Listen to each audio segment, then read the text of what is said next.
भाजपा कार्यकर्ता पर बर्बरतापूर्ण हमला और भाजपा के कार्यकर्ता शाहजहानाबाद के महामंत्री विजय सिंह की निर्मम हत्या के विरोध में आज भारतीय जनता पार्टी भागलपुर इकाई के द्वारा काला दिन के अवसर पर भागलपुर के समाहरणालय स्थित कचहरी चौक पर शांतिपूर्ण धरना प्रदर्शन का आयोजन किया गया। साथ ही भाजपा के जहानाबाद के जिला महामंत्री विजय सिंह को श्रद्धांजलि भी दी गई। इस एक दिवसीय धरना सह श्रद्धांजलि कार्यक्रम में भारतीय जनता पार्टी के सभी प्रकोष्ठ के द्वारा नीतीश सरकार के खिलाफ जमकर हल्ला बोल नारेबाजी की गई और प्रदर्शनकारियों ने कहा कि नीतीश कुमार की हत्यारी सरकार के द्वारा भाजपा के निर्दोष कार्यकर्ताओं पर पुलिस के द्वारा लाठीचार्ज एवं बर्बरतापूर्ण हमले किए गए हैं, जिसमें भाजपा जहानाबाद के जिला महामंत्री विजय सिंह की मौत हो गई है।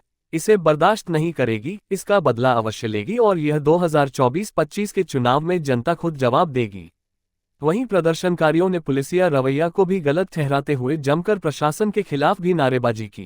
को सत्ता के मद में मदमस्त बिहार का तानाशाह मुख्यमंत्री नीतीश कुमार, जबकि भारतीय जनता पार्टी पूर्व से ही सारी प्रक्रियाओं को पूर्ण करते हुए अनुमति लेकर गांधी मैदान से शांतिपूर्वक मार्च विधानसभा तक निकाल रही थी और डाक बंगले चौराहे पर जैसे जुलूस आती है, शांतिपूर्व मार्च आता है।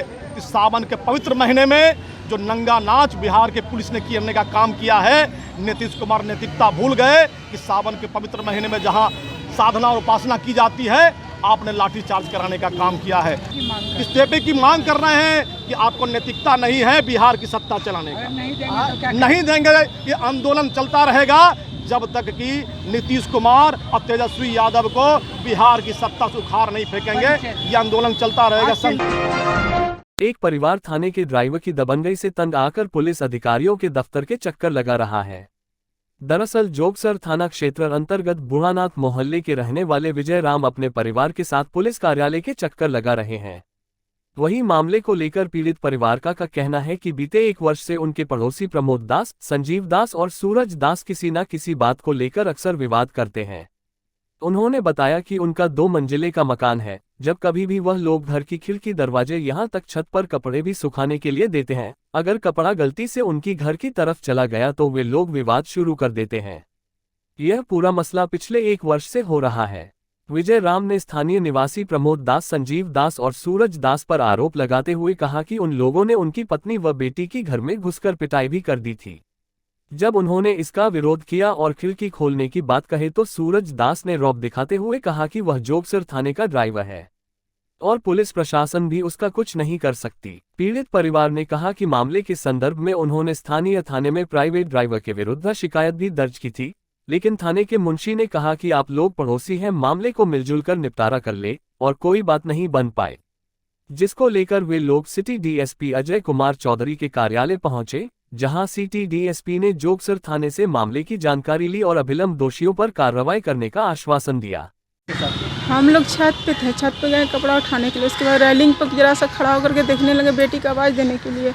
उसके बाद वो गाली बकने लगा। ड्राइवर नहीं है सर, प्राइवेट ड्राइवर है। ड्राइवर है, क्या नाम है? प्रमोद दास। कहाँ का ड्राइवर? जोगसर थाना का सर। हमको बोला जाता है कि हम हरिजन हैं, हम तुम लोग को फंसा देंगे, तुमको पैसा हो गया, तुमको पैसा की गर्मी हो गया, ये हो गया, वैसे करके बोलते रहते हैं। शनिवार को भागलपुर के रेंज डीआईजी विवेकानंद ने कोतवाली थाने का औचक निरीक्षण किया। डीआईजी के अचानक आते ही थाने में मौजूद पुलिसकर्मियों के बीच हड़कंप सा मच गया। इस दौरान डीआईजी ने कई दिशा निर्देश पुलिस पदाधिकारियों को दिए। निरीक्षण के पश्चात डीआईजी विवेकानंद ने बताया कि पुलिस मुख्यालय के निर्देश पर प्रत्येक माह में 1 बार अनुमंडल स्तर पर सभी थाने का निरीक्षण किया जाता है। हालांकि आज उन्होंने पुलिस उपाधीक्षक अजय कुमार चौधरी के कार्यालय का औचक निरीक्षण किया, जहां पुलिस मैनुअल, रखरखाव और केस के निष्पादन से जुड़े तमाम जानकारियां उन्होंने पदाधिकारी को दी। डीआईजी ने बताया कि सिटी डीएसपी की यहां प्रथम पोस्टिंग है, जिसको लेकर उन्हें कई तरह की जानकारियां एक वरीय पदाधिकारी होने के नाते दी गई है।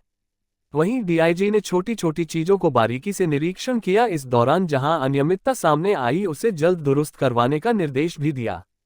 किस तरह अपराध और भयमुक्त वातावरण शहर के भीतर बने और लोगों का पुलिस से जुड़ाव हो, इसके लिए तमाम पुलिस कर्मियों को एक बेहतर पुलिसिंग करने की बात कही गई।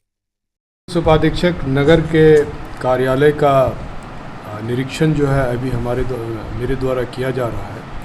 इस क्रम में इनके कार्यालय में अभिलेखों के रख रखाव को भी देखा जा रहा है तथा इनकी यह प्रथम पोस्टिंग है, तो कोशिश है कि इन्हें काम के बारे में भी जानकारी दी जाए ताकि इनके काम में परिपक्वता आ सके। जगदीशपुर प्रखंड गोनू बाबा धाम में जल जीवन हरियाली योजना के तहत जिलाधिकारी सुब्रत सेन के द्वारा पौधारोपण किया गया। इस दौरान डीडीसी सहित कई पदाधिकारी मौजूद थे। वहीं सभी पदाधिकारियों के द्वारा वृक्षारोपण किया गया। जिलाधिकारी ने बताया कि आज शाम तक जिले में कुल 1 लाख पौधे लगाए जाने का लक्ष्य है, जो शाम तक पूरा कर लिया जाएगा। वहीं उन्होंने बताया कि जिले में मनरेगा के तहत 4 लाख से अधिक पौधारोपण लगाए जाने की योजना है। वहीं वन विभाग के द्वारा भी 2 लाख पौधे लगाए जाने हैं, जो जल्द ही पूरा किया जाएगा। वहीं जिलाधिकारी ने बताया कि गांव में अन्य समस्याओं को भी ग्रामीणों के द्वारा सुना गया है, जिसे जल्द दूर करने का निर्देश दिया गया है। पूर्ण तालाब है गोनू धाम, सब लोग जानते हैं, भागलपुर के लोग, अन्य जिले के लोग भी, बहुत इम्पोर्टेंट धार्मिक स्थल है। और इस तालाब का कार्य जो है आज से 14-15 साल पहले कराया गया था, लेकिन उसकी स्थिति काफ़ी जर्जर हो गई थी, जो फोटो वगैरह को देख करके मिल रहा है। तो बहुत खुशी की बात है कि मनरेगा के माध्यम से इस इम्पोर्टेंट स्थल पर इतने महत्वपूर्ण तालाब का जो है जीर्णोद्धार हुआ है और आज हम लोगों ने वृक्षारोपण भी किया है।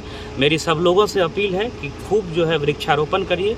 4 लाख से ज़्यादा मनरेगा में वृक्षारोपण का टारगेट है। वन विभाग में भी हम लोगों ने काफ़ी अच्छा टारगेट रखा है, तो वहाँ भी वृक्षारोपण का चल रहा है और आज 1 लाख से ज़्यादा पौधे लगाने का हम लोगों का लक्ष्य है। भागलपुर नगर निगम में सामान्य बोर्ड की तीसरी बैठक भागलपुर की मेयर डॉक्टर वसुंधरा लाल की अध्यक्षता में की गई। वहीं बैठक के दौरान मेयर डॉक्टर वसुंधरा लाल के अलावे उप मेयर डॉक्टर सलाउद्दीन हसन, सभी वार्ड के पार्षद एवं सिटी मैनेजर विनय प्रसाद यादव शामिल थे। बैठक के दौरान नगर निगम के तहत आने वाले सभी विभागों के कार्यों को लेकर समीक्षात्मक वार्ता की गई। जिन योजनाओं के तहत कार्य अभी भी अधूरा है या फिर उसमें अनियमितता देखी जा रही है, उस पर कड़ी प्रतिक्रिया देते हुए डॉक्टर वसुंधरा लाल ने कहा कि उसे जल्द सुधारा जाए, वरना उच्च स्तरीय पदाधिकारियों को इसकी सूचना दी जाएगी। वहीं आज के बैठक में स्मार्ट सिटी के तहत चल रहे कार्यों में जो भी इंजीनियर हैं उनसे भी कई बिंदुओं पर वार्ता की गई। साथ ही जहां भी लाइट या अन्य कार्य किए जा रहे हैं उसमें अनियमितता देखी गई थी, उसे बदलने की बात कही गई और इंजीनियर को यह भी हिदायत दिया गया कि ऐसा कोई काम न करे जो कि आपको बार बार इसी काम की गलती सुधारने में ही समय व्यतीत करना पड़े। वहीं कुछ दिन पहले एक पार्षद ने नगर निगम की कार्यशैली पर नाराजगी व्यतीत करते हुए अपना इस्तीफा पत्र मेयर को सौंपा था। इस पर डॉक्टर वसुंधरा लाल ने कहा कि जल्द नगर निगम की कार्यशैली को दुरुस्त किया जाएगा और वार्ड पार्षद को जनता से कहीं भी खरी खोटी नहीं सुननी पड़ेगी। पार्षद को उसके मन मुताबिक अगर काम नहीं होगा तो जनता अवश्य बोलेगी। यह नाराजगी उनकी जायज थी, नगर निगम उस पर विशेष पहल करते हुए ध्यान देगी। ब्लीचिंग पाउडर तो पहली बार हमने देखा कि इस तरह की भी बातें आती हैं, तो जब हमारे संज्ञान में आया तो हमने इसकी जांच के लिए बोल दिया और तत्काल जो लोग इसको ऐसा किए हैं उसको बंद करने के लिए कर। नाराज़गी तो सही है, उसका काम नहीं हुआ तो नाराज़ होंगे ही, लेकिन उसका काम होगा, इसका आश्वासन मिल गया है, काम। राष्ट्रीय लोक जनता दल के राष्ट्रीय अध्यक्ष कार्यकर्ता सम्मेलन में भागलपुर पहुंचे, जहां नेताओं के भाषण इतने लंबे हुए कि दीर्घा में बैठे समर्थकों के सब्र के बांध टूटने लगे थे। करीब 4 घंटे तक कार्यक्रम चलने के बाद जब अंतिम में जिंदाबाद के नारे लगे तो सभी समर्थक खाने की ओर टूट पड़े, क्योंकि मंच से भी लगातार यह घोषणा किया जा रहा था कि खाने की उत्तम व्यवस्था है, आप लोग भोजन ग्रहण करके ही यहाँ से जाएंगे। फिर क्या था, कार्यकर्ता कुछ इस कदर खाने की स्टाल पर टूट पड़े कि किसी के हाथ प्लेट लगी तो कोई निराश होकर किनारे खड़ा दिखा और जो समर्थक पहली पारी में खाने की प्लेट में खाना लेने में कामयाब रहा वह अपने आप को सौभाग्यशाली महसूस कर रहा था। समर्थकों ने कहा कि हम लोग सुबह से नेता का इंतजार कर रहे थे और इतना लंबा कार्यक्रम चलने के बाद हम लोग भूख से व्याकुल थे और हम लोग बहुत देर से कार्यक्रम खत्म होने का इंतजार कर रहे थे ताकि हम लोग खाना खा पाए। वही समर्थकों का खाने पर कुछ इस कदर टूटने का नजारा काफी रोमांचक दिख रहा था। लग रहा था कि भैया कोई जंग लड़ने जा रहे हैं और खाना लेके आए, प्राउड फील हो रहा है कि खाना लेके आए, एक थाली खाना लेके आए। समाहरणालय स्थित समीक्षा भवन में जिलाधिकारी की अध्यक्षता में पर्यावरण को स्वच्छ रखने को लेकर किए जा रहे कार्यों को लेकर समीक्षा बैठक की गई, जिसमें कई विभागों के अधिकारियों के साथ साथ पर्यावरणविदों को भी बैठक के दौरान बुलाया गया था, जिसमें जिला में गंगा संरक्षण को लेकर चर्चा की गई। वहीं एकल प्लास्टिक यूज पर रोक को लेकर जो प्रतिबंध लगाया गया है, जिसको लेकर नगर निकाय के पदाधिकारी कार्य कर रहे हैं, वहीं कुछ लोग जानबूझकर एकल यूज प्लास्टिक का यूज कर रहे हैं। ऐसे लोगों पर अब मामला दर्ज कर सख्त कार्रवाई की जाएगी। वहीं पर्यावरण संरक्षण को लेकर पूरे जिले में पौधारोपण का कार्यक्रम भी किया जा रहा है और इसे और बढ़ाने की योजना जिला प्रशासन की है। बैठक के दौरान जिला अधिकारी के द्वारा कई निर्देश अधिकारियों को दिए गए। कई सारी चीज़ों पे बात हुई है। जैसे हम सब लोग जान रहे हैं, जिला गंगा संरक्षण समिति की जो है लगातार बैठकें होती हैं।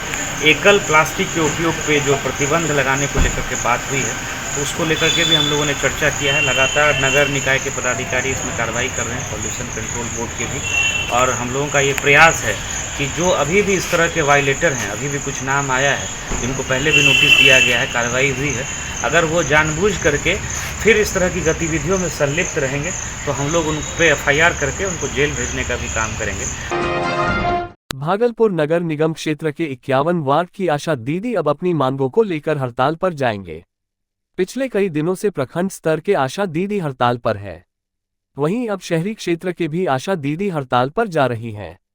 बताते चले कि उनके कई मांग है, जिसमें मुख्य रूप से सरकारी कर्मचारी का दर्जा मिले, साथ ही मासिक मानदेय रु 10,000 हो। वहीं आशा दीदी ने बताया कि स्वास्थ्य विभाग में अधिकतम कार्य हम लोग की मदद से होती है, लेकिन हम लोगों का मानदेय इतना कम है जिससे कि हम लोग अपने परिवार का भरण पोषण नहीं कर पाते हैं। अगर 10,000 रु मानदेय मिले तो हम अपने परिवार का और अच्छे तरीके से भरण पोषण कर सकेंगे। अच्छे आशा हैं और हम लोगों को सरकारी दर्जा दिया जाए और 10,000 रुपया कम से कम ये दिया जाए। हम लोगों को बहुत सी कठिनाई, बहुत सी परेशानी झेलना पड़ता है, हड़ताल पे है। ये हम लोगों का मांग पूरा हो जाएगा तो हड़ताल खत्म करेंगे, लेकिन अनिश्चित काल के लिए।